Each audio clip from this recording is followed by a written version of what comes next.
durante a Inquisição Romana. Muitos estudiosos foram condenados à fogueira. Aqui, no campo de Fiori, no ano de 1600, o filósofo, escritor e frade dominicano, Giordano Bruno, foi queimado vivo por declarar sua crença num universo infinito e cheio de vida. Giordano Bruno foi um dos primeiros astrônomos condenados pela Inquisição. Suas ideias sobre a relatividade anteciparam as de Galileu. Porém, Giordano não foi o primeiro a ter suas obras banidas por conter informações indesejadas pela Igreja. Um dos livros apócrifos mais famosos revela uma compreensão do universo incrível e que supostamente foi registrada pelo personagem bíblico mais enigmático há mais de 7.000 anos.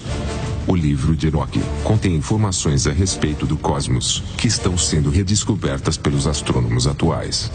Teria o Vaticano conhecimentos sobre o universo que estaria tentando nos esconder? E por que o livro de Enoque não faz parte da Bíblia? Hoje, nós vamos descobrir os motivos que levaram o Concílio de Hipona a retirar o livro de Enoque do cânon sagrado.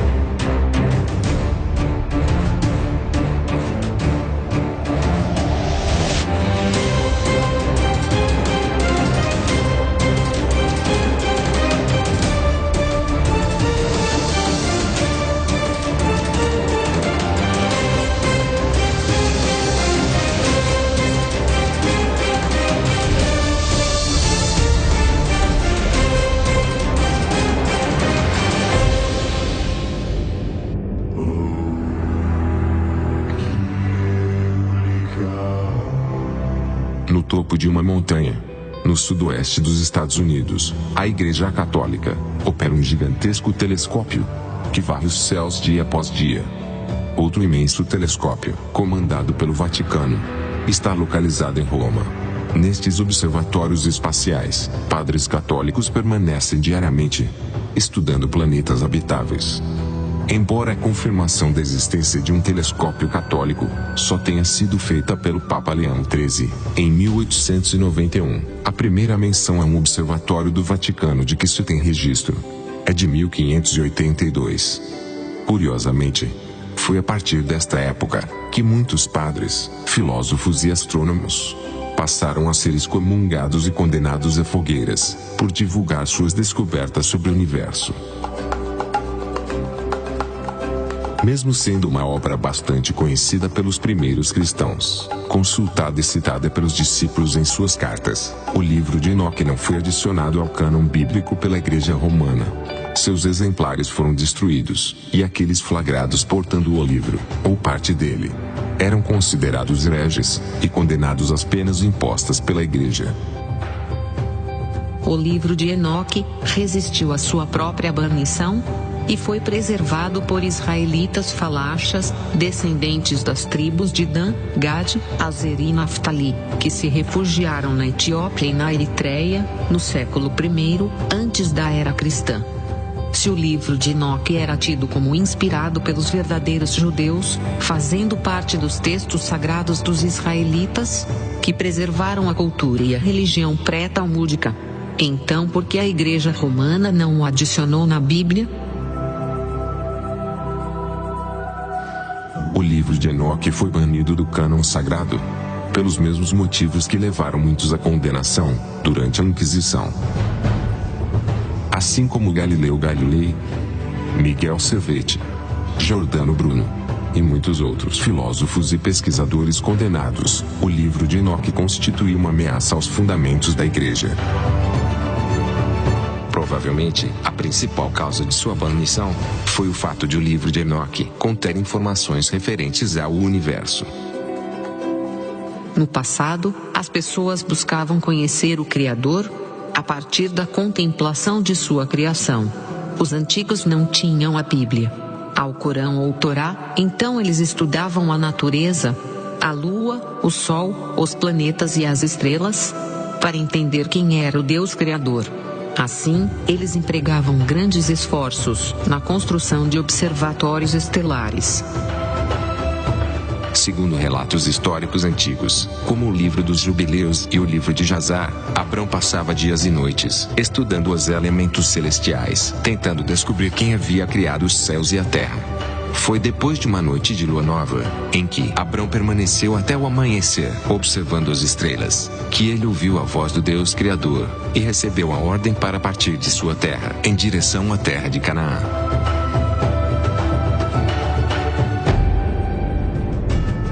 Se as pessoas na antiguidade buscavam o conhecimento a respeito do Deus eterno, na observação das estrelas, Enoque foi o primeiro astrônomo. Ele descreveu os movimentos do Sol e da Terra, as 4 estações do ano, as fases da Lua e o ano bissexto. Enoque descreveu a quantidade de dias que a Terra leva para completar o ciclo anual. Descreveu a influência das estações, do Sol e da Lua, sobre as plantações, calculou e concluiu que a Lua cheia reflete 7% da luz do Sol. Tudo isso, numa época em que supostamente não havia instrumentos adequados para realizar estes cálculos. As informações contidas no livro de Enoque contrariavam os conceitos da Igreja, bem como seus planos de manter o domínio e o controle sobre a vida das pessoas. Alguém que afirmasse que uma boa colheita dependeria de fatores naturais e não da bênção dos santos padres, certamente não seria bem visto pela Igreja Romana. O livro de Enoque descreve um universo infinito, repleto de mundos habitados por seres celestiais, opondo-se à ideia geocêntrica aceita por Roma. A partir do capítulo 17, o livro de Enoque passa a descrever as viagens pelo cosmos. Este relato apresenta várias informações que só nos dias atuais a ciência está conseguindo confirmar. Relato da primeira viagem. Tomaram-me então e transportaram-me a um lugar onde as coisas se apresentavam como chamas de fogo, e quando queriam, podiam transformar-se em formas humanas.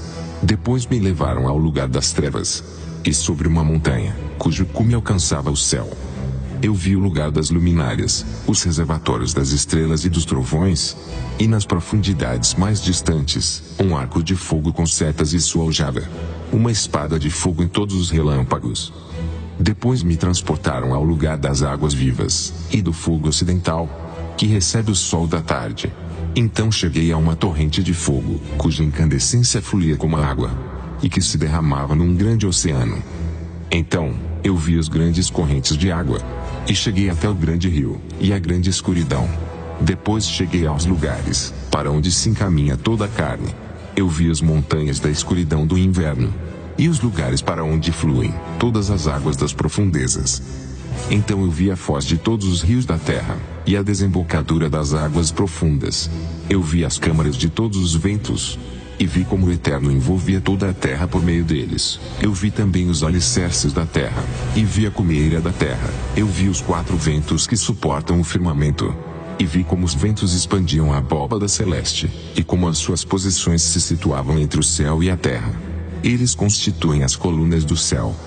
Eu vi os ventos que fazem girar o céu, e movimentam o disco solar e as estrelas até o seu ocaso. Eu vi os ventos que sobre a terra transportam as nuvens. Eu vi os caminhos dos anjos, e vi nos confins da terra o firmamento que se sustenta nas alturas. Depois eu fui em direção ao sul, e vi um lugar que ardia todo o tempo. Ali encontram-se 7 montanhas de pedras preciosas, 3 delas do lado leste, e 3 do lado sul. Das do lado leste, uma é de pedras coloridas, outra de pérolas, e outra de topázio. As do lado sul são formadas de pedras vermelhas. A montanha do meio alcança o céu, assemelha-se ao trono de Deus, e é feita de alabastro. O ápice do trono é de safira. Vi então um fogo flamejante. Para além daquelas montanhas, existe um lugar que representa o fim da grande terra. Lá o próprio céu chega ao seu fim. Então eu vi um abismo, com colunas de fogo da altura do céu, e vi depois essas mesmas colunas ruindo. Elas são incomensuráveis, tanto em altura como em profundidade. Atrás desse abismo, eu vi uma região que por cima não tinha firmamento, e por baixo não tinha bases terrestres firmes. Sobre ela, não havia nem água nem pássaros, era um lugar deserto e horrível. Lá eu vi 7 estrelas, como montanhas grandes e ardentes. Quando perguntei sobre elas, o anjo disse: este é o lugar em que o céu e a terra acabam. Esta é a prisão das estrelas, e das legiões dos corpos celestes. E as estrelas que circulam sobre o fogo são aquelas que no início do seu curso transgrediram as ordens de Deus, não aparecendo no seu devido tempo. Assim, ele encolerizou-se com elas e prendeu-as por 10.000 anos, até o tempo em que estiver expiado o seu pecado. Então Uriel me disse: aqui é o lugar onde ficarão os anjos que se misturaram com as mulheres, como também os seus espíritos, que assumem formas variadas e que corrompem os homens. Também seduzem a estes, fazendo-os prestar culto aos demônios, como se fossem deuses. Aqui, eles ficarão até o grande dia do juízo, quando serão sentenciados à aniquilação completa. As mulheres seduzidas pelos anjos serão transformadas em sereias. Dali, partimos para um outro lugar, e ele me mostrou, do lado do ocidente, um conjunto de montanhas imensas e altas, de rocha maciça. Havia lá 4 cavernas profundas. 3 delas eram escuras, e uma clara, tendo no centro dela uma fonte de água. Então eu disse: como são profundas e escuras essas cavernas? Respondeu-me então Rafael, um dos anjos que estavam comigo: estas cavernas foram criadas para abrigar as almas daqueles que morreram. Foram criadas para reunir todas as almas dos filhos dos homens. Estes lugares foram constituídos para sua morada, até o dia do seu julgamento, até o final do prazo e do tempo pré-estabelecidos, quando então ocorrerá sua sentença. Eu, Enoque, vi sozinho essa visão do fim de todas as coisas, e ninguém a verá como eu vi. Enoque, capítulos 17 ao 22. No próximo episódio, iremos descobrir mais um dos motivos pelo qual o livro de Enoque foi banido da Bíblia. E você, o que acha? Deixe sua opinião nos comentários. Se inscreva no canal e ative o sino para ser notificado sempre que um novo vídeo for postado. E não esqueça de dar o seu like e compartilhar este vídeo, pois assim você contribui para manter este trabalho.